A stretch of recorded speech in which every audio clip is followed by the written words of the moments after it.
Baik, selamat pagi semuanya. Perkenalkan, nama saya Jerry Martin. Saya Elizabeth Putri. Saya Frans Rani. Saya Fiona Sindra. Dan dengan narasumber kita dengan Abang Kenzo. Kenzo. Terima kasih sebelumnya Bang untuk bergabung dalam kelompok kami di podcast ini. Hari ini kita akan membahas konflik sosial aktivis di Morowali yang dikecam. Konflik sosial itu bukan cuma tawuran di jalan atau demo yang berakhir ricuh. Kadang konflik lahir pelan-pelan dari rasa tidak adil yang dipendam lama, dari suara yang tidak pernah didengar, dari orang-orang yang terus diminta sabar pada luka yang makin dalam. Konflik sering kelihatan meledak tiba-tiba, padahal sebenarnya dia cuma puncak dari masalahnya yang udah lama dibiarin atau udah lama dibiarkan. Jadi pembahasan pertama kita kali ini adalah apa latar belakang konflik sosial yang melibatkan aktivis di Morowali. Oke. Kalau membaca judulnya konflik sosial aktivis di Morowali, itu kita harus identik aktor siapa saja yang terlibat di sana. Tentunya aktivis, lalu aktivis di Morowali dan juga ada struktur kekuasaan yang lebih dominan. Nah, di sini kita anggap sebagai negara atau pemerintah. Dan kalau kita mengacu secara logika berpikir, itu relasi atau logika itu berbeda, pemerintah dengan masyarakat sipil. Nah, masyarakat sipil yang diwakilkan oleh aktivis itu dia selalu menentang kebijakan-kebijakan yang dibuat oleh pemerintah. Nah, kalau kita telusuri lebih lanjut, ada apa di Morowali? Nah, Morowali itu kalau kita membaca secara holistik, itu dia menyimpan kekayaan sumber daya alam, nikel, batu bara. Nah, kekayaan atau basis struktur ekonomi itulah yang kemudian menggerakkan hati pemerintah atau negara untuk mengeksploitasi atau mengeksplorasi Morowali sebagai bagian dari kepemilikan mereka. Padahal itu bukan milik negara, tapi itu ialah milik dari masyarakat adat atau milik dari masyarakat di Morowali. Nah, ketika pemerintah masuk ke Morowali dan ingin mengambil alih hak Morowali, maka kemudian ditentang oleh aktivis tersebut. Aktivis bisa di dalam kalangan masyarakat situ maupun aktivis yang terjaring di dalam LSM kayak Greenpeace atau Bali lingkungan. Mereka menentang bahwa kebijakan pemerintah itu tidak mendatangkan keadilan dalam hal ekonomi, sosial maupun lingkungan. Pemerintah hanya memikirkan dampak ekonomi saja, tidak memikirkan manusia dan lingkungannya, atau kita kenal dengan analisis dampak lingkungan atau AMDAL. Nah, itu yang kemudian dikecam oleh aktivis untuk melawan eksploitasi yang dilakukan oleh pemerintah. Makanya terjadinya benturan disebut sebagai konflik sosial, yaitu konflik sosial antara aktivis dengan pemerintah. Nah, pemerintah itu bisa diwakilkan atau direpresentasikan oleh MNC atau perusahaan-perusahaan asing yang bekerja di Morowali. Nah, itu gambaran secara umum. Kita melihat bagaimana logika pemerintah itu selalu bertolak belakang dengan logika dari aktivis. Nah, tentunya aktivis itu kalau kita membaca Marx itu dia masuk dalam kelompok-kelompok proletar atau kelompok-kelompok yang teralienasi dari struktur pemerintahan, dan mereka mau berjuang untuk mendapatkan keadilan sosial baik dalam ranah ekonomi, sosial maupun keberlanjutan di dalam ekonomi. Itu adalah latar singkat keadilan sosial. Berarti aktor yang terlibat dalam konflik tersebut berarti cuma aktivis sama pemerintah dan sama masyarakat di Morowali. Ya, sama perusahaan asing. Perusahaan asing juga. Ya. Mengapa aksi atau sikap aktivis di Morowali itu menuai kecaman dari berbagai pihak? Oke, biasanya pihak-pihak yang tidak atau pihak-pihak dalam tanda petik sensitif itu biasanya dirasakan oleh pemerintah atau perusahaan asing, karena aktivis itu masyarakat mewakili masyarakat Morowali itu mereka berusaha untuk terhindar dari struktur infrastruktur, struktur pembangunan atau investasi yang dilakukan oleh pemerintah. Jadi ketika suara aktivis itu mereka melakukan kecaman, nah dan kecaman atau kritikan itu tentunya untuk membongkar posisi pemerintah agar mereka tidak terlalu dominan memanfaatkan sumber daya alam Morowali. Jadi biasanya suara kolektif itu datang dari kepedulian bersama aktivis untuk mengecam pemerintah. Nah biasanya pihak-pihak yang tidak menyukai itu ya pemerintah, karena mereka yang kemudian menjadi motor utama terjadinya eksploitasi besar-besaran di Morowali. Dan menjadi penting ialah karena pemerintah itu memiliki kekuasaan, jadi mereka bertindak sewenang-wenang.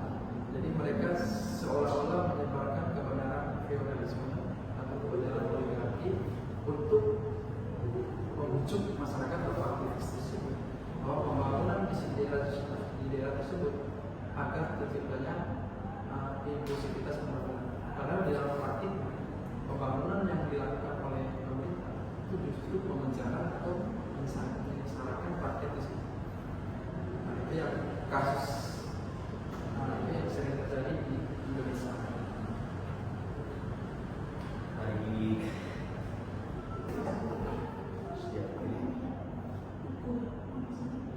Jadi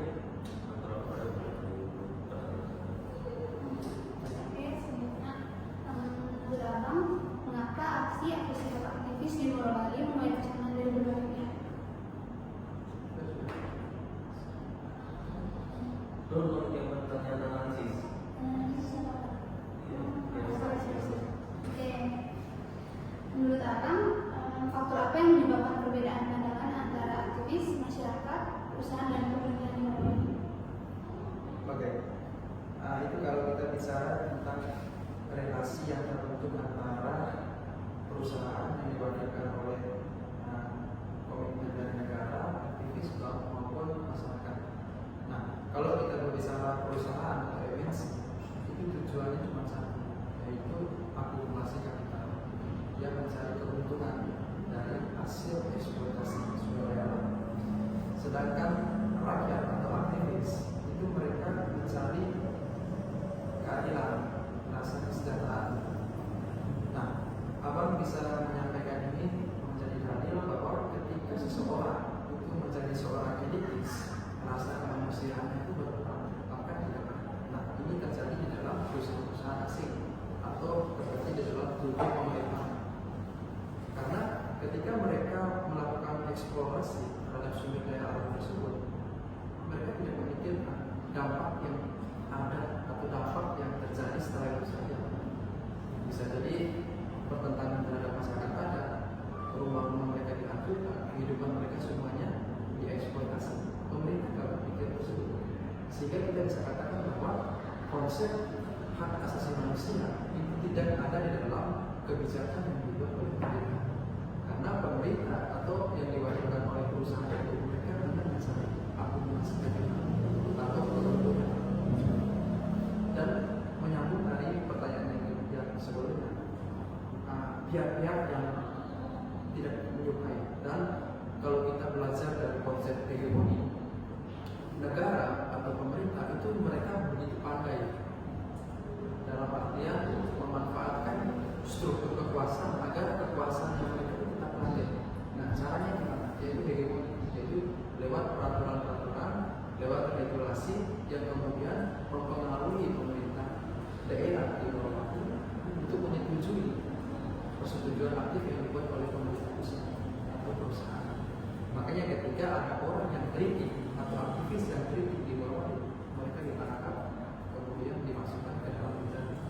Padahal bisa jadi pemerintah daerah itu adalah orang asli Morowali, tapi kenapa mereka setuju dengan aktivitas penambangan? Jawabannya cuma satu, karena ada struktur kekuasaan yang besar, yaitu mereka tunduk terhadap peraturan atau regulasi yang dibuat oleh negara. Nah, itu yang kemudian cara-cara halus konsep ekonomi itu berlaku di dalam proses pembuatan keputusan yang kemudian masyarakat itu mengakui itu sebagai persetujuan aktif. tanpa adanya benturan fisik. Itu yang sering menjadi politik yang terselubung. Apapun ekonomi dan situasi sekarang pun selalu dikaitkan dengan politisasi. Dan itu yang menjadi tantangan bagi masyarakat kecil yang kemudian mereka mengalami dampak begitu besar, padahal mereka memiliki kekayaan sih, tapi mereka tidak menikmati.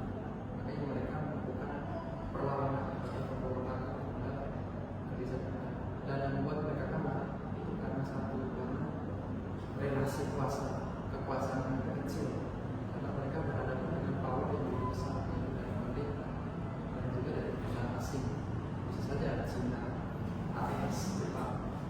Itu yang kemudian membuat rakyat kecil itu tereliminasi di dalam struktur. Jadi semuanya kayak ini ya, kayak Kalimantan sama Papua. Iya, Papua sama Sumatera. Ya. Jadi menurut Abang, pemerintah ini lebih membutuhkan ekonomi daripada masyarakat di sini. Iya, karena kalau kita bicara relasi itu ada tiga: ekonomi, lingkungan, sama sosial manusia. Nah, ketiga lingkaran ini itu harus seimbang. Tetapi dalam praktiknya, perusahaan asing atau pemerintah itu hanya menimpa ekonomi saja, sehingga dampak itu terhadap lingkungan maupun manusia tidak stabil. Itu yang kemudian kita sayangkan. Padahal kita itu bagian dari warga negara di situ juga, tapi pemerintah tidak mengakui kita, maka tanah kita tidak dihormati. Mereka hanya kepentingan memastikan kita itu keuntungan. Itu yang menjadi masalah. Ini selanjutnya, bagaimana peran industri pertambangan dan investasi besar dalam mewujudkan ekonomi sosial yang Nah, itu justru itu yang industri atau perusahaan asing itu mereka itu justru mengakibatkan terjadinya keretakan di dalam tubuh masyarakat sipil atau aktivis, karena industri itu ujung-ujungnya lari kepada negara, ujung-ujungnya lari kepada perusahaan asing, ya. Kemudian mereka dikontrol.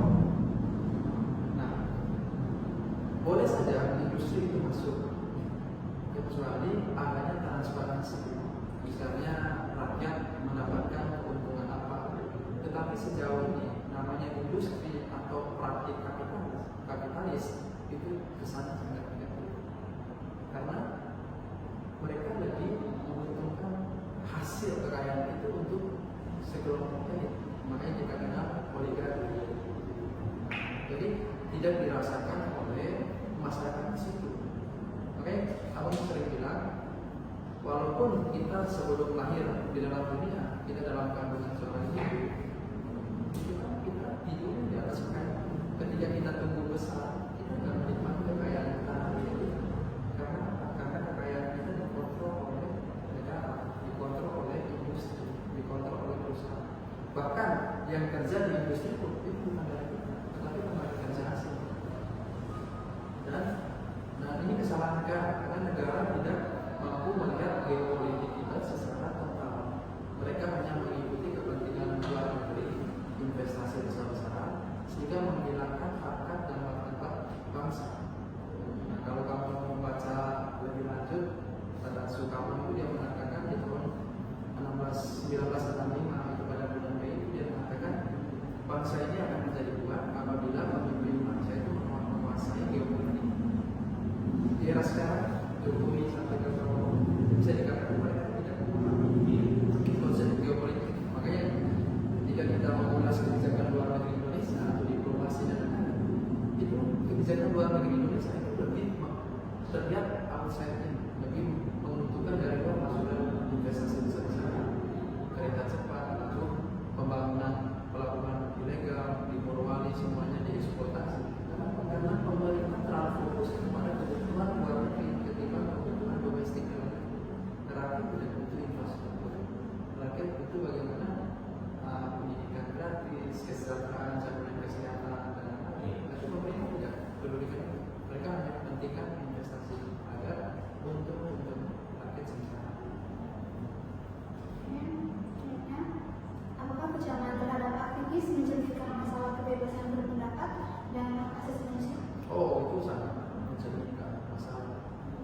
Kenapa kebebasan berpendapat itu diakui dalam undang-undang kita? Demokrasi kita juga mengakui, bahkan deklarasi PBB itu juga mengakui kebebasan berpendapat kita. Tetapi semakin era kesini, era reformasi, kenapa kebebasan berpendapat atau kritik itu dianggap sebagai ancaman? Alasannya cuma satu, karena pemerintah takut ketika posisi atau jabatan mereka itu dihancurkan oleh kekritikan dari anak muda, kekritikan dari aktivis atau masyarakat sipil. Karena itu yang kemudian kita alami di dalam berbagai peraturan-peraturan yang dibuat oleh DPR. Misalnya, kenapa DPR tidak mau sahkan undang-undang masyarakat adat?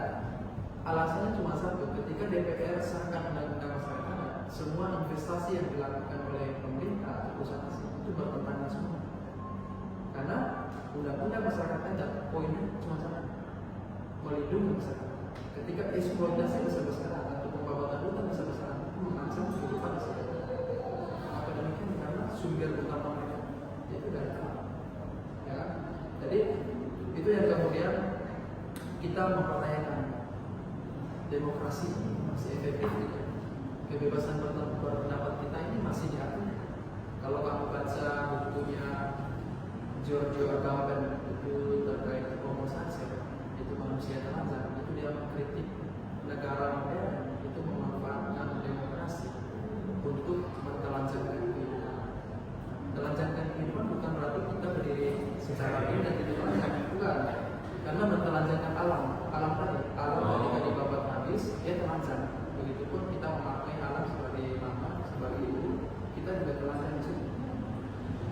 Jadi efisiensi demokrasi atau efektivitas demokrasi itu nilai-nilainya sudah benar. Pancasila itu hanya sebagai formalitas saja. Yang bahkan dikatakan bahwa demokrasi itu hanya untuk alat penindas kebebasan. Jadi ruang gerak masyarakat sipil, ruang gerak aktivis itu dibatasi oleh regulasi, oleh peraturan yang dibuat oleh pemerintah agar kekuasaan mereka tetap aman. Nah itu simpelnya. Dan ini memang pertama aktivis masalah kebebasan itu berpendapat itu yang sapi itu di order lama itu apa sih sebenarnya bicara kan waktu di order lama yang tentang menurunkan Soeharto itu banyak orang yang bilang atau banyak orang yang bilang sama yang mengatakan meninggal ya benar sekali karena kembali lagi kalau orang yang terlalu kritis itu ditangkap kemudian dibunuh. Kan kalau kita belajar dari orde lama itu semuanya, jadi walaupun ordenya itu berubah sampai kepada era reformasi, itu cara-cara atau pola-polanya tetap sama. Pada intinya bahwa logika dari masyarakat sipil, aktivis dan negara itu sudah jauh berbeda. Karena rakyat sipil atau aktivis itu ujung-ujungnya mereka ingin hak martabat mereka itu diakui, salah satunya lewat kebebasan berpendapat kritik itu harus diakui secara umum karena itu berkaitan dengan makna hidup. Atau kalau kita belajar eksistensialisme, Jean Paul Sartre itu mengatakan kebebasan paling mendasar itu kebebasan ekspresi kita, autentifikasi kita, jati diri kita. Nah itu kita ungkapkan lewat ekspresi. Kalau kita dibatasi itu artinya kita hidup dalam bencana, kita tidak bebas. Jadi ruang gerak kita, ya makna hidup kita tergerus di dalam berdisiplinan dan dibangun oleh pemerintah. Nah itu yang kemudian kita terus melakukan demonstrasi. Sekarang di Jakarta banyak orang-orang timur, Papua, NTT, Maluku terus melakukan demonstrasi yang kita kenal dengan aksi Kamsa. Karena mereka mau menentang kebijakan pemerintah yang tidak sesuai dengan legitimasi mereka. Kalau teman-teman belajar kontrak sosial dari Thomas Hobbes, John Locke, Rousseau, lalu Immanuel Kant, itu derajat tertinggi itu demokrasi itu sebenarnya ada pada legitimasi. Legitimasi itu apa? Legitimasi itu menekankan bagaimana rakyat terlibat aktif di dalam pembuatan kebijakan. Kita belajar dari sekarang Indonesia, ketika DPR atau pemerintah membuat kebijakan, mereka tidak mendapatkan persetujuan dari rakyat. Mereka mencetuskan kebijakan itu yang kemudian disebarkan dan rakyat mengakui. Padahal itu bukan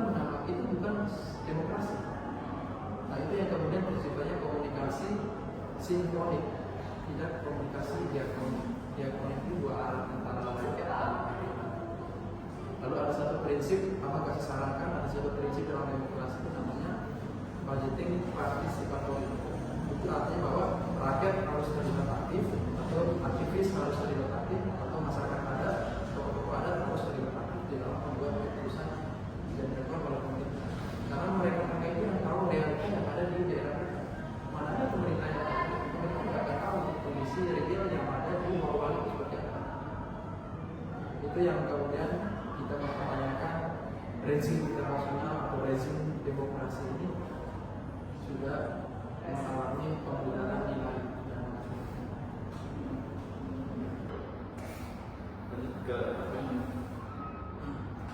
kalau kita lihat konflik di Morowali, bagaimana sebenarnya relasi kuasa antara negara, korporasi tambang dan masyarakat sipil tercermin di sana? Oke. Kalau relasi kuasa itu sangat hierarkis, bukan hierarkis tapi dalam konteks oposisi pilihannya itu sangat kental relasi kuasa. Dan tentunya kita bisa membaca secara ideal masyarakat atau aktivis itu relasi kuasa kecil ketimbang dari negara maupun korporasi atau perusahaan besar.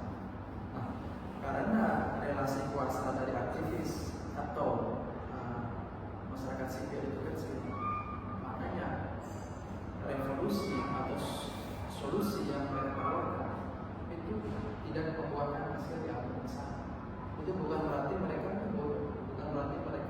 tidak pintar, tapi karena relasi kuasa kecil, sehingga mereka akan berhadapan berbenturan dengan negara atau korporasi.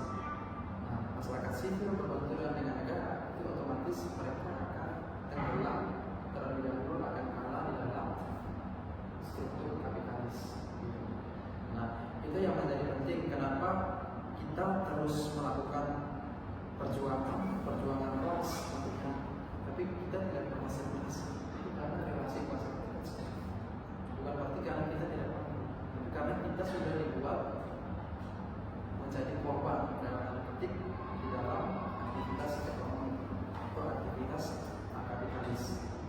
Tetapi poin pentingnya kayak gini, bukan berarti relasi kuasa kita kecil, tapi kita masalah yang dulu. Makanya teman-teman kalau tahu adanya gerakan Occupy Wall Street, Freeline, ada Better Seattle, itu kan gerakan-gerakan dari bottom up, dari bawah ke atas. Mereka itu gerakan-gerakan yang menentang kebijakan pemerintah. Nah, relasi kuasa itu akan berdampak ketika dilakukan gerakan secara kolektif. Perkumpulan aktivis harus kolektif, jangan andalkan satu persatu. Kekuatan itu akan menjadi lemah. Kolektif itu artinya bahwa kita itu satu warna, satu suara. Misalnya aktivis dari Morowali berkumpul sebelumnya dengan aktivis Papua, NTT yang kemudian mengalami korban aktivitas eksploitasi dari negara dan kemudian kita melakukan demonstrasi bersama. Nah, teman-teman kalau belajar dari baru demonstrasi yang baru Agustus, nah itu tuh sedikit lagi terjadi pada tahun 98 karena gerakan itu sangat besar. Ojol-ojol semuanya turun bersama, makanya pemerintah kalah. Nah itu yang kemudian kita mau hidupkan lagi gerakan-gerakan kiri, dalam tanda petik gerakan-gerakan kiri itu menentang kebijakan pemerintah yang terlalu diktator dengan mengabaikan hak asasi manusia. Hak asasi manusia masyarakat adat, masyarakat sipil itu menjadi korban di dalam praktik ekonomi. Jadi menurut kamu itu menuju ke konsep homo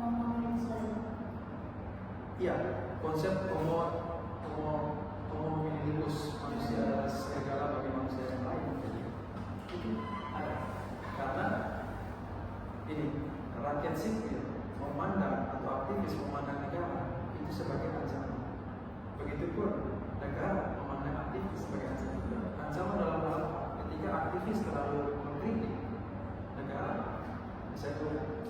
Makanya negara memanfaatkan berbagai instrumen hukum, regulasi agar aktivis itu menerima apa keputusan yang dibuat oleh negara Padahal yang dibuat oleh negara itu tidak benar. Tapi kenapa mereka menerima? Karena relasi kuasa di negara itu.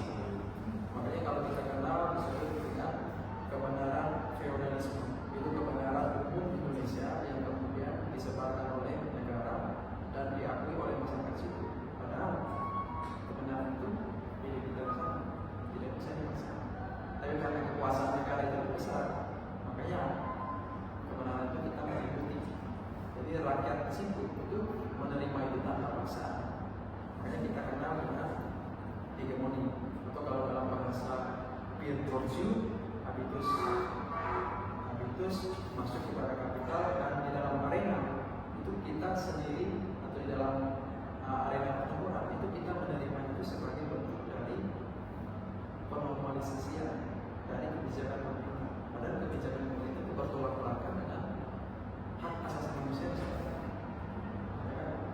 Jadi itu relevan dengan berbagai teori. Ya, kalau kita belajar, kalau teman-teman belajar teori varian dari marxisme, itu namanya instrumentalis. Itu dia memandang negara itu sebagai alat kapitalnya bourgeois. Jadi negara itu hanya dimanfaatkan untuk kekayaan dari bourgeois atau pemuda. Nah, perusahaan asing itu bukan milik negara, tapi itu milik individu. Makanya negara kemudian menyetujui aktivitas yang dilakukan oleh perusahaan asing karena negara juga mendapat keuntungan. Padahal di dalam negara ada masyarakat sipil, ada kita sebagai anaknya dari negara. Tapi kenapa negara lebih mementingkan perusahaan asing daripada kehidupan negara? Iya, karena itu tadi, karena logika negara sama logika MNC itu mirip, akumulasi kapital. Sedangkan logika dari masyarakat sipil atau aktivis untuk kesejahteraan negara. Makanya tadi apa kasih dalil kalau orang itu sudah menjadi elit politik atau elit kapitalis, bahkan rasa kemanusiaan itu tidak ada dalam diri. Makanya kita bisa lihat kebijakan-kebijakan pemerintah sekarang, kebijakan mereka itu tidak adanya konsep HAM di situ. Kalau ada konsep HAM, semua aktivitas yang dilakukan oleh pemerintah itu bertolak belakang. Itu yang kita sayangkan. Kalau misalnya undang-undang misalnya itu enak jadi aktivis di Indonesia, apakah itu masih relevan? Ya, justru negara itu pandai memanfaatkan berbagai institusi atau undang-undang. Jadi mereka memanfaatkan hukum, undang-undang itu untuk melegalkan aktivitas yang mereka lakukan. Karena mereka bersekongkol semua dari DPR, bahkan DPR mengesahkan undang-undang pun kita banyak demonstrasi. Padahal undang-undang itu tidak ada hukum. Ya, kita nggak butuh undang-undang itu. Perintah undang-undang itu cuma dua. Perintah undang-undang dasar 1945 itu cuma dua. Cerdaskan kehidupan bangsa, pelihara rakyat miskin. Apakah kedua tujuan ini diterapkan oleh perintah ini diterapkan oleh negara? Negara tidak memberikan pendidikan gratis. Negara tidak memelihara fakir miskin.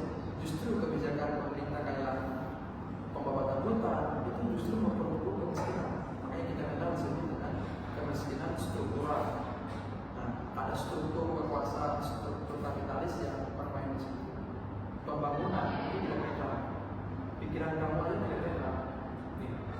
Jadi pikiran kita itu selalu dikontrol oleh struktur kekuasaan yang dominan. Struktur kekuasaan apa? Misalnya struktur kekuasaan kapitalis, negara. Jadi hal-hal di luar itu yang tidak kita kendalikan itu yang menjadi beban bagi kita agar kita tetap terkurung dalam alienasi atau bahasanya alienasi, keterasingan yang disebabkan oleh struktur kekuasaan yang dibuat oleh negara MNC.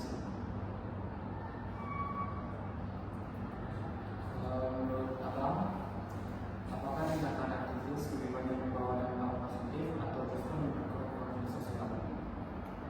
Ya, tugas kita itu cuma kritik dan terus melakukan gerakan. Karena itu yang menjadi senjata kita. Kalau kita biarkan aktivitas begitu besar, eksploitasi begitu besar, itu sama halnya kita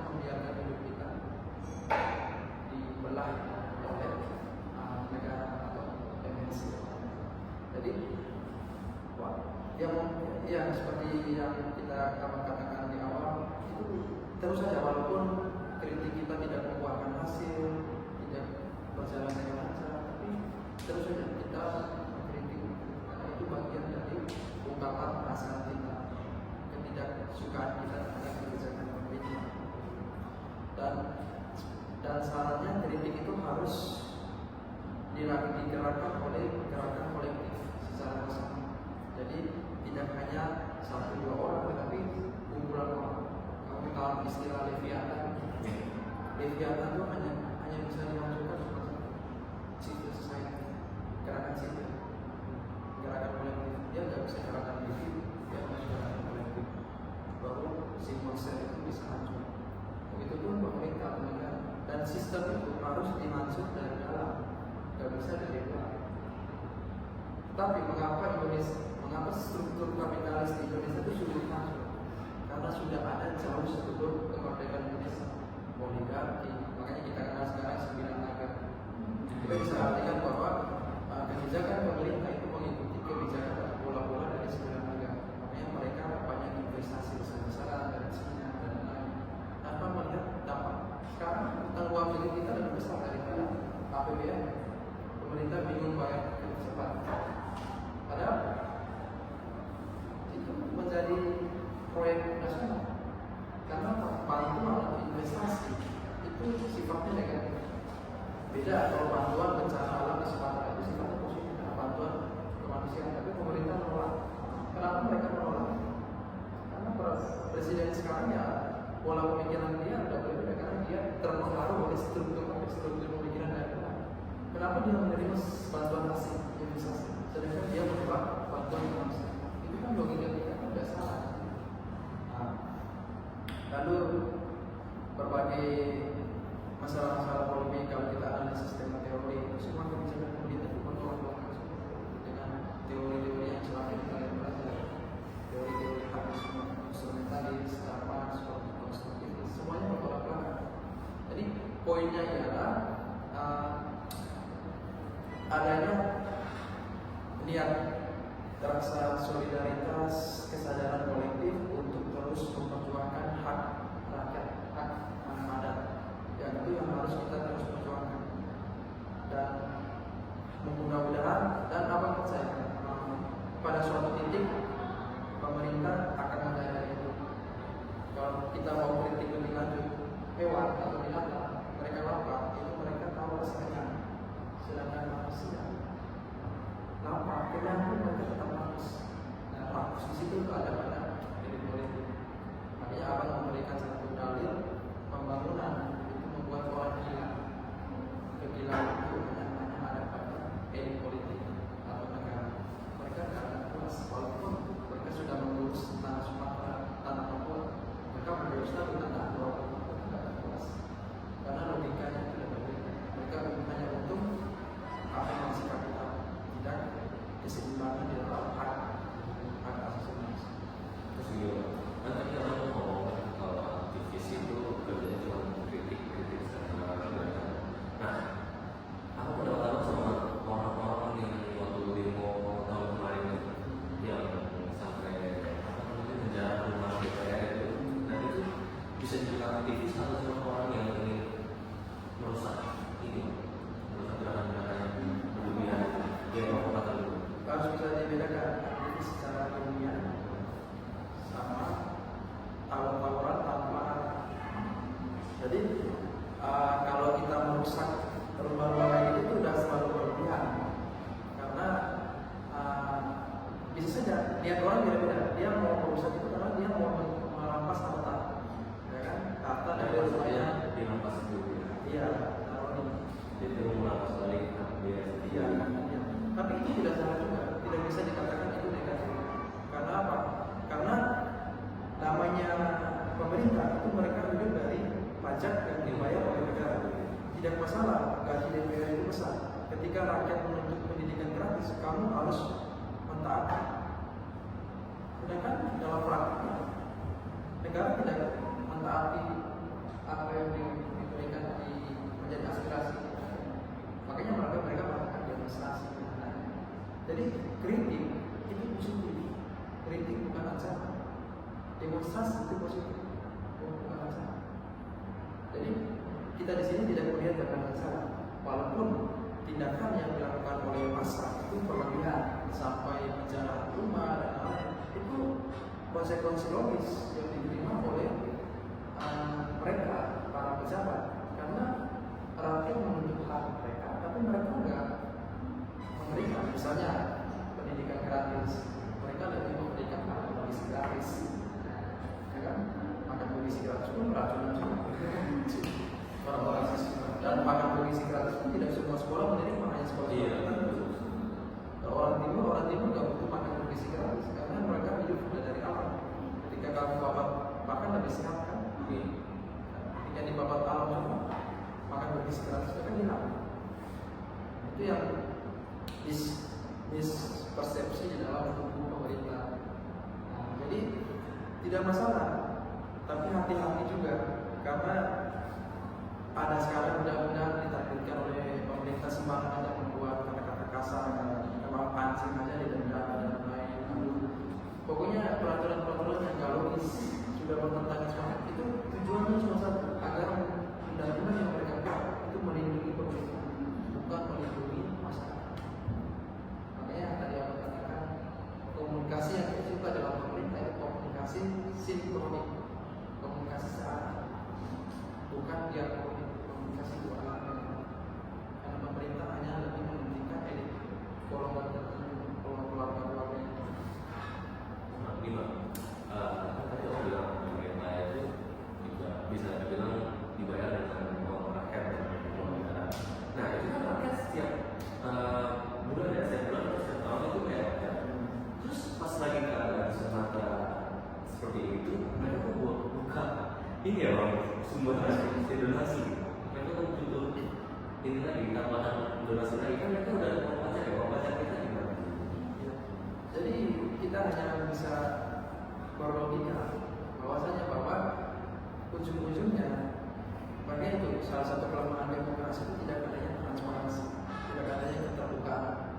Nah, biasanya uang dan lain-lain, walaupun Indonesia memiliki kekayaan dan lain-lain, tapi masalahnya cuma satu, yaitu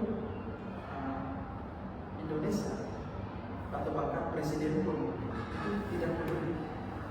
Kamu lihat Prabowo, dia hanya menjadi tenar ketika ada sesuatu isu yang sudah mungkin dari 2 hari setelahnya baru dia mau membantu.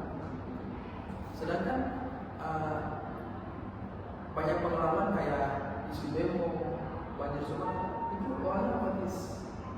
Walaupun dalam konteks ini dia misalnya membentuk badan percepatan untuk pemulihan dan lain-lain, tapi kita mempertanyakan kalau dia menjadi seorang presiden yang baik dan bersatu, itu pasti dia akan memanfaatkan, mengorbankan fasilitas negara. Walaupun sekarang Menteri Keuangan memberikan dana sekian untuk pemulihan dan lain-lain, tapi sebenarnya itu yang bukan menjadi target kita yang tidak kita hancurkan. Karena alam itu tidak bisa diganti, tidak bisa digantikan oleh pulau. Yang rugi juga Indonesia. Karena ketika pembabatan hutan habis, ketika banjir semuanya, kekayaannya semua hancurkan. Indonesia tidak ada. Makanya itu yang seperti yang aku bilang tadi, Indonesia tidak memikirkan dampak dari eksploitasi itu, tidak memikirkan dampak 5-10 tahun. Mereka hanya memikirkan yang penting hari itu saya untuk investasi itu tanpa memikirkan anak cucu yang akan datang. Itu yang kita selesaikan. Tidak masalah, yang kaya itu milik kamu. Kami hanya masyarakat kecil itu hanya mengandalkan dan menginginkan agar martabatnya itu dilindungi. Jangan hutan-hutan kami di bawah habis dengan kekayaan kami. Tidak apa-apa. Kami aja bangun rumah aja dari sekolah. Ketika dia bawah habis, kami tidur aja. Itu yang kemudian pemerintah tidak mencapai ke situ. Gimana caranya itu menyampaikan aspirasi atau kritik yang pemerintah, bahkan di belakangan ini kan ada kasus di mana yang perempuan yang dia menyampaikan aspirasi malah dipidanakan.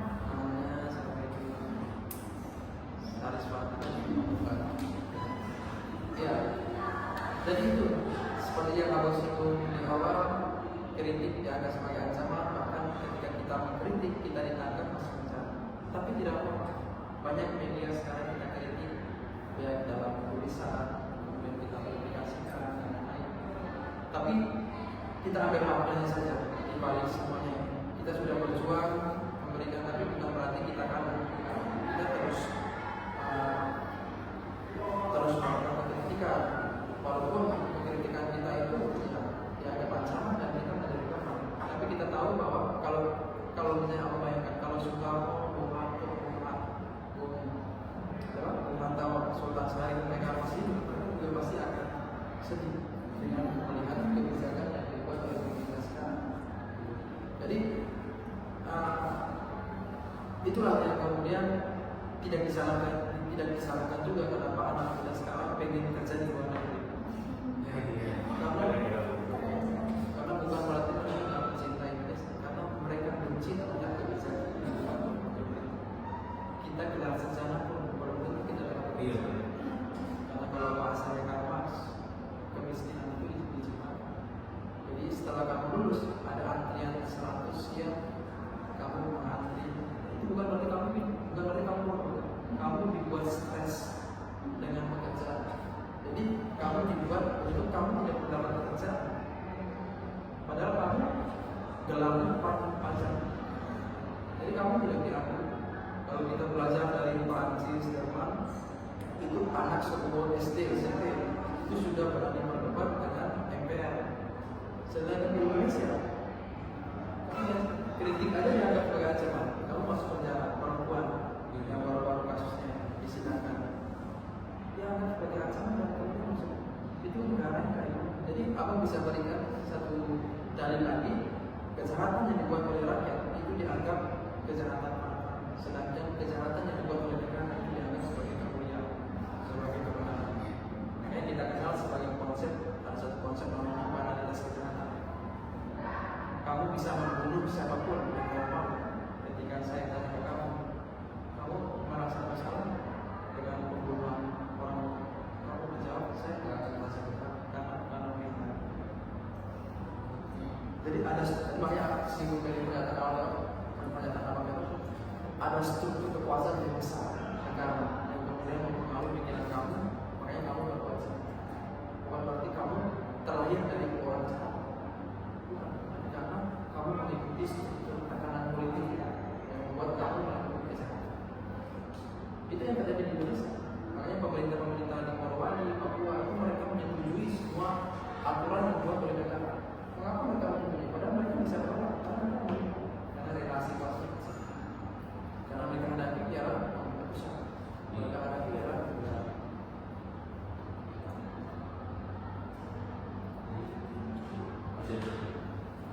Kalau saya lihat dari bidangnya, bagaimana kami terhadap aktivis dalam konflik Morowali dan apa dampaknya terhadap opini publik?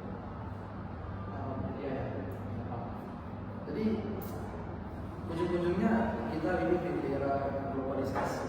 Jadi apapun situasi yang kita lakukan hari ini di desa ini akan terdengar juga di luar negeri. Makanya agenda setting. Jadi kontradiksi atau konflik sosial aktivis dengan pemerintah itu secara tidak langsung itu juga mencemarkan nama Indonesia. Presiden juga nggak usah berbuat, tapi dari orang kita sendiri berbuat. Jadi framing media itu pasti akan ada, karena informasi-informasi itulah yang kemudian mencerminkan identitas bangsa. Jadi bisa dibilang martabat bangsa ini sudah mengalami kemudahan dengan apa yang mengapa? Karena dibuat oleh kebijakan pemerintah yang bertolak belakang, dan juga mereka tidak memandang harkat dan martabat warga negaranya sendiri. Lebih baik kita ke luar negeri kerja di sana, tinggal di sana, daripada kita di dalam negeri kita nggak dihormati, kita nggak dihargai. Jadi untuk apa saya tinggal di negara saya sendiri sedangkan saya nggak dihargai oleh negara? Jadi kalau sesuatu yang terikat pada negara, pemerintah, itu ruang gerak kita nggak bebas. Makanya prinsipnya tuh, kalau mau bebas, mereka saya tanah 20 hektar, tapi jangan sentuh tanah itu, biar saya sendiri yang olah dan negara tidak boleh berfungsi. Makanya banyak ekonomi klasik kayak Adam Smith, David Ricardo, itu mereka mengkritik bagaimana peran pasar dan negara terlalu intervensi dalam kebutuhan pasar. Makanya pasar itu, makanya implikasinya sekarang kebebasan ekonomi kamu dibatasi. Kamu mau pengen kaya, dan kamu dibatasi. Kamu nggak berusaha kaya, karena usaha-usaha kamu pun mengancam produk-produk negara. Padahal usaha kamu sini, tapi negara nggak berhasil karena struktur demokrasi neoliberal tidak menjamin. Jadi itu yang menjadi unsur negatif, bukan hanya terjadi keuntungan kapitalis bagi negara, tapi negara ini akan terlihat di kancah nasional. Makanya menurunkan kredibilitas negara, kredibilitas survei dan lembaga survei terhadap presiden 1 tahun setengah, kinerjanya ada yang menurun, ada yang positif. Kalau survei itu kan bisa dibeli pakai uang.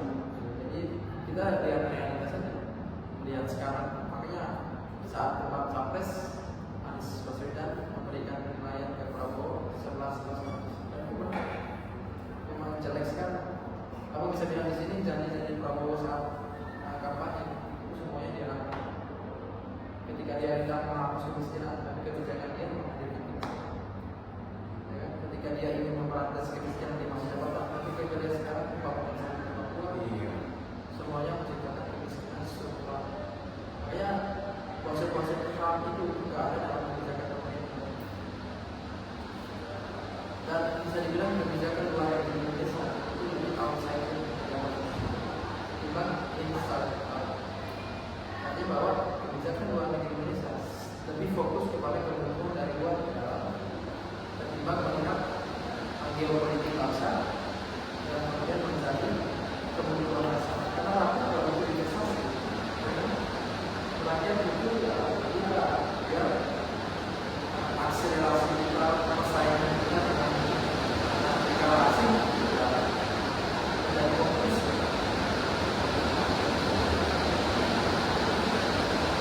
Saya lihat itu sih, pemerintah tuh rakus bukan sama tanah doang. Waktu kita izin beberapa sekolah yang saat Indonesia mengikuti Piala Dunia sepak bola, nah itu sebenarnya kalau menurut saya salah pemerintah. Mereka mencap STY karena STY menolak kebijakan dari Arab untuk Indonesia main terus-terusan tidak tanpa istirahat. Jadi biar Indonesia tidak ikut ke Piala Dunia dengan biaya segini-segini. Jadi si STY itu menolak, tapi si STY kalau menolak dan dipecat oleh pemerintah Indonesia karena Indonesia ingin mengambil uang tersebut dari Arab tersebut. Nah itu sakit hati saya kenapa hal sampai seperti itu, merelakan negara sendiri untuk tidak ikut Piala Dunia gitu. Intinya tuh lari kepada dramatisasi subjek, ini bahasanya agak tinggi. Dramatisasi subjek itu pemerintah atau elit itu mereka sedang berdrama, mereka sedang memoles situasi yang kemudian dianggap benar, padahal itu salah kebijakan mereka. Jika mereka melarang itu bukan berarti bahwa kebijakan itu salah, padahal kebijakan itu benar, tapi mereka melarang karena mereka mau berdrama di situ, mereka mau memanipulasi. Makanya hal itu terjadi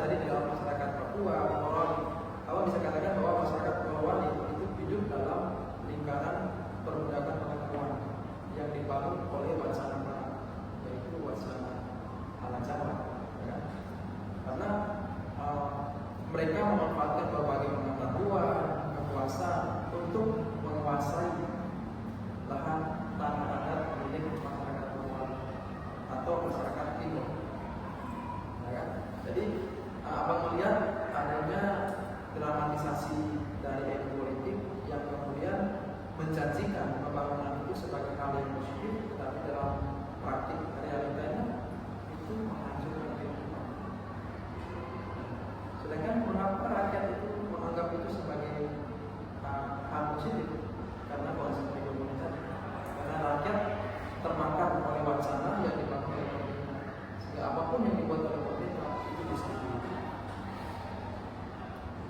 Tapi di sini kita belajar bahwa bantuan atau investasi itu sifatnya negatif.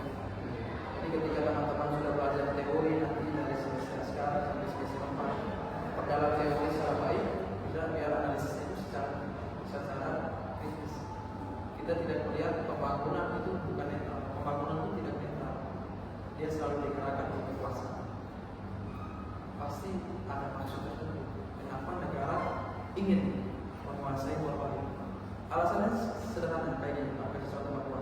Kenapa Papua merdeka negara tidak mau? Kebayangkan, kamu sempat berpikir, kenapa Papua merdeka tidak mau? Iya. Kalau merdeka itu kan sudah berdaulat sendiri. Negara Indonesia tidak mau karena mereka takut kehilangan sumber. Bisa dibilang bahwa istana yang negara kaya bukan semuanya kekayaan dari Papua. Bahkan rumah para pejabat, bahkan rumah Saroni mungkin kekayaan dari Papua. Ya kan? Jadi awal bisa katakan bahwa mereka boleh hadir di Jakarta, tapi pikiran mereka itu ada di timur karena harta kekayaan. Jadi analisisnya sudah ada, karena mereka gak mau kehilangan harta mereka. Tapi ujung-ujungnya Indonesia nggak dapat apa-apa karena ada di Papua, di Morowali pun ratusan perusahaan asing yang sama-sama berperang di situ. Negara nggak bisa apa-apa. Prabowo walaupun dia sebagai presiden, negara juga punya kebebasan, negara juga punya batas kebebasan walaupun dia punya kebebasan. Mengapa Indonesia dalam politik luar negerinya bebas aktif? Konsep tanda petik bebas aktif itu Indonesia tidak bebas. Kenapa dia tidak bebas? Karena ada struktur negara yang besar. AS, ada Cina, ada Jepang. Ini adalah orang Indonesia yang bebas. Makanya kekayaan alam Indonesia itu semuanya dikontrol oleh perusahaan asing. Indonesia ketika dia menentang perusahaan asing itu, dia berhadapan dengan AS. Kalau Donald Trump jatuhkan bom atom di Indonesia, jadi negara mengikuti yang makanya kalau kita belajar logika state, logika negara versus logika MNC, memang kalau di dalam realis kalian mengakui bahwa Hongkong minta monopolis force setelah mereka tidak ada kekuasaan tertinggi selain pada negara. Tapi di era globalisasi, negara itu bisa tunduk terhadap dependensi. Makanya kita kenal teori namanya dependensi teori namanya interdependensi teori, saling ketergantungan. Mengapa pola startup itu kok mudah sekali masuk ke Indonesia? Bayangkan, sedangkan produk yang tadi aku sebut, produk kamu yang ingin pengen kaya, warisan apa, enggak perlu, bahkan pedulikan produk bahkan rasanya kamu, rasa lidahnya kamu itu dikontrol. Yang awalnya nasi kamu anggap sebagai makanan pokok, tapi sekarang ketika disuapkan tambahan bersama nasi, kamu lebih pilih hamburger. Pernah tahu ya enggak? Lalu ketika kamu selesai makan, kamu minumnya pahit. Jadi rasanya itu dikontrol. Nah itu cara kerja dari kapitalis dan sudah masuk di dalam produk negara. Ya ingat, kekayaan dunia itu bukan milik negara, tapi milik satu orang. Jadi level negara pun dia tunduk kepada MNC. MNC itu bukan milik negara, MNC itu milik negara. Beda kalau kita belajar merkantilisme, kalau VOC, kalau belajar perdagangan modal VOC itu dikendalikan oleh negara. Jadi aktivitas perdagangan dikontrol oleh negara. Tapi kalau kita belajar dari Cina adalah MNC-nya Cina itu dikontrol oleh negara. Beda sama MNC-nya Amerika Serikat. Ada pemisahan Amerika Serikat dengan MNC. Kalau Cina, MNC semuanya berpusat pada negara. Itu beda. Tapi logikanya cuma satu, akumulasi kapital. Untuk tidak mungkin kan perusahaan bekerja sama dengan Indonesia, dia ketika Cina memberikan kredit cepat, dia nggak kasih gratis. Secara teori, kredit cepat itu pengembalian modal itu butuh 180 tahun. Sedangkan kredit cepat baru beroperasi di Indonesia 3 tahun. Tapi pemerintah sudah bingung, apa yang sudah kredit cepat. Makanya Indonesia sedang masuk ke dalam debt trap. Debt trap itu apa? Jebak utang. Kadang-kadang kayak Sri Lanka, negara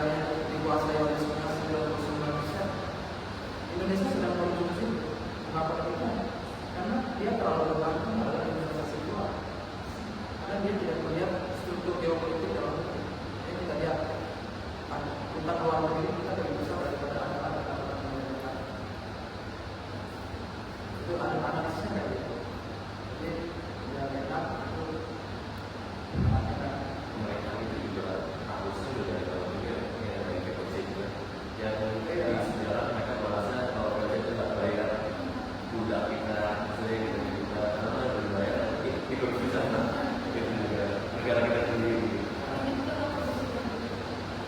Ya, aku bilang tadi setiap masa memang berubah, tapi pola penerapan dari masa ke masa ini akan sama. Bahkan lebih halus. Kamu lihat darat-darat,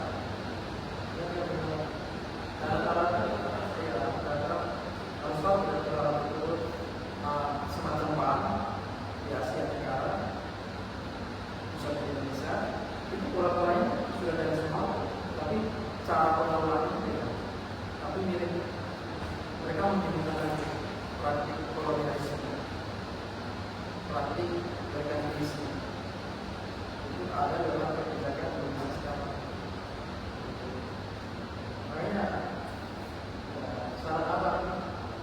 Setelah lulus cari kerja dan Yang Karena di Indonesia. Tapi kalau setuju gak sih Pak sama yang komunikasi sekarang itu orang-orang bilang kembali dinasti karena teknologi. Ya, jadi sebenarnya apa sedang mengajak kalian tidak punya pengalaman. Kalian berada pada posisi bos mereka. Tapi tidak masalah juga. Entah dia anak presiden atau yang menjadi masalah ketika kebijakan yang mereka miliki itu tidak sesuai dengan aspirasi kamu. Mau kamu tetap presiden apapun dari manapun tidak masalah. Intinya kamu menjamin peringkat konstitusi ini berdasarkan kehidupan bangsa, pengenalan, ini dua itu aja. Kalau kamu peduli, itu kamu presidennya.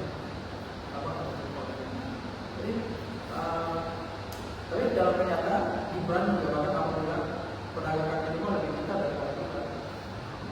Kamu foto video ini juga. Serius, orang-orang yang duduk di parlemen itu orang-orang bagus. Waktu mereka dari gelar paling itu tiga menteri HAM, tiga menteri kehutanan, raja dulu, semuanya itu. Jadi orang-orang yang makanya tadi bilang gelarnya itu hanya sebagai tanda saja rasa manusia. Yang dari misalnya ini, malah cara bicaranya juga terlalu menonjol. Jadi kamu bisa analisis sendiri apa kemampuan mereka karena mereka ketika melakukan pemilihan mereka hanya fokus kepada elektabilitas, tidak dilihat dari elektabilitas, tidak dilihat dari integritas, tapi mereka langsung ke elektabilitas. Elektabilitas itu bisa dibeli oleh uang, model batu survei. Makanya elektabilitas kamu bisa naik uang. Tapi etika intelektual itu harus diuji. Tapi di dalam demokrasi Indonesia kedua tahap ini diuji. Mereka lanjut kepada tahap elektabilitas. Padahal intelektualitas kita lebih rendah daripada pedagang silat. Hanya karena apa? Hanya karena Gibran punya relasi kuasa. Makanya ketika Gibran bicara, orang lebih percaya Gibran pada yang lebih tahu kondisi realnya dari silat. Nah itu analisisnya juga itu.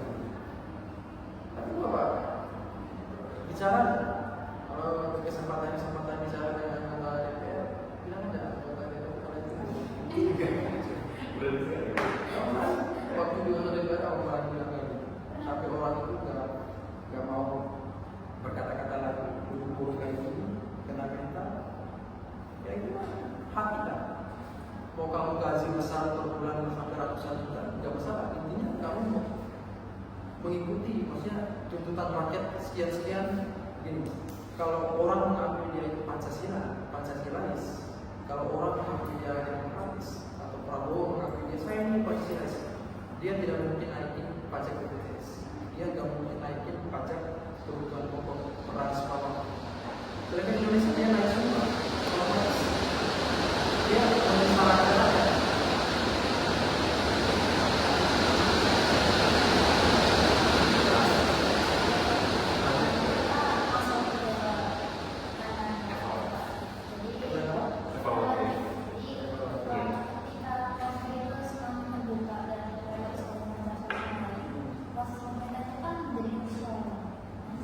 Negara itu nggak bisa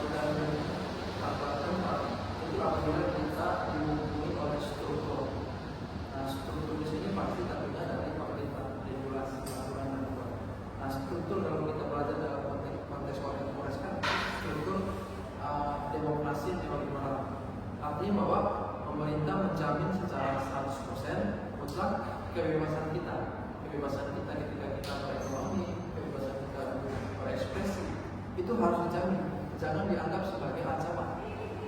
Karena itulah menjadi modal dasar kita, eksistensi kita berada. Jadi ketika kebebasan kita sudah dibatasi, ya sudah makna hidup kita ya kita mengikuti pola-pola yang dibuat oleh pemerintah. Tapi nyatanya sekarang pemerintah juga bersekongkol dengan perusahaan asing. Jadi pemerintah tidak pro terhadap rakyat. Nah, melalui video ini kita harap pemerintah setidaknya bisa menjamin hak, melindungi hak asasi manusia, lalu mengikuti perintah konstitusi tadi, pelihara kecerdasan kehidupan bangsa dan pelihara aktivis. Dua hal itu sudah cukup, tanpa terlalu koar-koar mengikuti tuntutan SDGs, tuntutan SDGs, tuntutan global. Dan kemudian pemerintah mengabaikan identitas bangsa kita. Bahkan ketika ditanya Gibran tahu geopolitik bangsa itu seperti apa? Dia mungkin nggak tahu. Kita ini bangsa agraris kan, jadi usahakan utamakan kelompok-kelompok yang teralienasi, orang-orang yang mengalami dampak dari aktivitas kebijakan politik yang dibuat oleh pemerintah.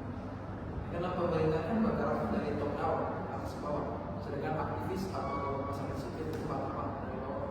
Dan itu sudah terlalu. Dan kita mau mengharapkan pemerintah harus ada di tengah-tengah untuk melindungi hak asasi manusia. Pemerintah juga harus mendukung masyarakat adat untuk menolak aktivitas eksploitasi yang besar-besaran dari perusahaan asing. Nah itu yang kemudian kita harapkan, dan semoga itu menjadi kenyataan. Karena ya kita bicara realitas sekarang ya, karena perkembangan itu yang mengalami. Sama ini Pak, tadi Mulan Sultan yang tentang perempuan di kantor kritik itu Rocky Gerung juga. Rocky Gerung itu bedanya dia kritik pemerintah juga lebih paham. ya dia kritik karena punya landasan akademis dan landasan ya. Sebenarnya si perempuan ini namanya itu Titi Saraswati itu sebenarnya tidak salah juga, karena setiap masyarakat atau kaum awam itu sangat setuju dengan apa yang dilakukan, karena aksinya dia itu merepresentasi banyak orang.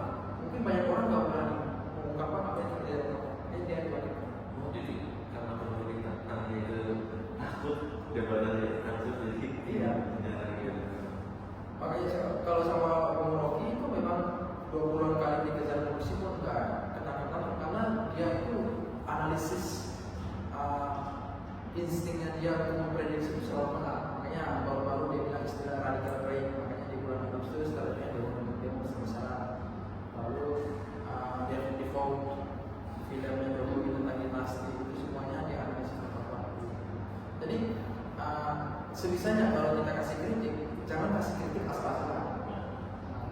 Jadi kamu tahu posisinya kamu, saya kasih kritik, saya bisa bertanggung jawab. Maksudnya kritik akan bertahan kritik ketika dia dibarengi oleh teori atau dari yang tepat. Jangan kasih kritik asal-asalan. Ketika ditanya bertanggung jawab, kamu nggak tahu, jadi kamu ditangkap. Makanya hak itu penting banget. Jadi kalian harus bersyukur dia hanya karena kalau kamu belajar teori dari semester 1 sampai semester 4, kalau kamu memaknai teori yang kamu bisa juga seperti itu. Punya dalil semua.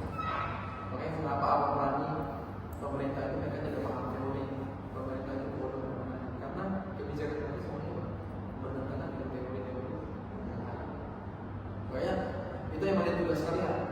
Jadi punya ajaran setelah lulus dari sini, saya lakukan setidaknya ada manfaat 1, 2 itu yang menjadi pembeda. Jadi pelajaran apa yang dapat dari konversasi ini dan dari kasus moral ini bagi pengelolaan sumber daya alam Indonesia? Ya, rekomendasinya itu harus kalau sudah masuk ke pelajaran ya, saran kita ya tata kelola pemerintah harus diperbaiki. Jadi pemerintah harus tidak hanya mempertimbangkan dirinya dia, tapi dia harus melihat rakyat itu sebagai anak-anak dia yang harus dilindungi karena mereka juga manusia, ya kan? Jadi minimal seperti yang kita singgung di atas, hak asasi manusia itu di daerah tersebut dianggap ya, harus tahu etika juga. Jadi tata kelola untuk ketenaga kerjaan, tata kelola untuk pemanfaatan sumber daya alam itu harus diperbaiki. Harus ada keterlibatan masyarakat adat aktif di dalam kebijakan-kebijakan yang dibuat oleh pemerintah. Itu poin pertama. Lalu apa yang kita pelajari ya sebagai anak muda yang kamu punya optimisme terus untuk kerangka diri kamu melawan sistem yang dibuat oleh negara yang membuat kita itu terjatuh di dalam lubang yang sama. Tugas kita ya terus membongkar sistem karena kritik itu bukan membangun, kritik itu membongkar, kritik tidak membangun, dia membongkar apa? Membongkar kemunafikan daripada itu. Jadi tugas kamu perdalam itu bekali semuanya pemikiran skema pemikiran analitis kamu dengan hal-hal ilmu gagasan dan suatu waktu menurut saya di waktu yang tepat mungkin diskusi kita kali ini mungkin 5 atau 10 tahun kamu ingat diskusi waktu ini sekian makanya saya muncul seperti ini. Jadi selain kamu untuk syarat penemuan nilai luas sosiologi, kamu juga menyusun rencana kamu 5-10 tahun ke depan. Jadi ya tentunya bermanfaat bagi negara untuk negara-negara berkembang khususnya masyarakat yang teralienasi. Dan satu syarat dari abang ketika kamu menjadi pemimpin kelak bergeraklah secara bottom up dari bawah ke atas, jangan menjadi pemimpin top down yang tidak melihat kondisi realita rakyat di bawah. Kamu harus bergerak dari bawah menyaksikan penderitaan rakyat, itulah menjadi bagian dari ini. Karena kamu jadi pemimpin karena dipilih oleh mereka. Orang miskin memilih orang kaya. Makanya dinamakan demokrasi. Kontrak sosial tadi dikatakan ops, rusokan, bentuk presiden atau lembaga pemerintah lainnya itu mereka produk dari rakyat. Rakyat memilih mereka karena ada rakyat di bawah mereka. Jadi semewah apapun itu kembali lagi kita nggak ada bawa mereka. Jadi utamakan bagaimana rakyat itu sejahtera, derajat tertinggi demokrasi, kesejahteraan. Jadi fokus utamakan kesejahteraan rakyat ketimbang kesejahteraan ini. Itu aja poinnya yang mesti kita pelajari. Sebelum menutup, saya ada satu tambahan pertanyaan. Kenapa kok pemerintah tidak takut dengan rakyat, padahal negara terbentuk karena adanya rakyat? Yang membuat pemerintah tidak takut, jawabannya cuma satu, karena mereka berkuasa.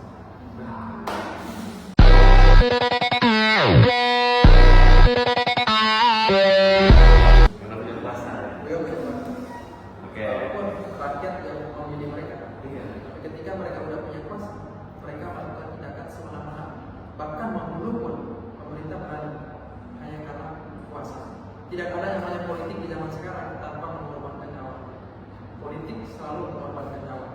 Itu yang terjadi di Indonesia. Oke. Baik. Berarti sekian podcast hari ini dari kelompok kami. Terima kasih sebelumnya Bang. Sama-sama. Bang Enzo, sudah luang saya banyak. Sukses selalu ya. Iya. Nanti kalau kamu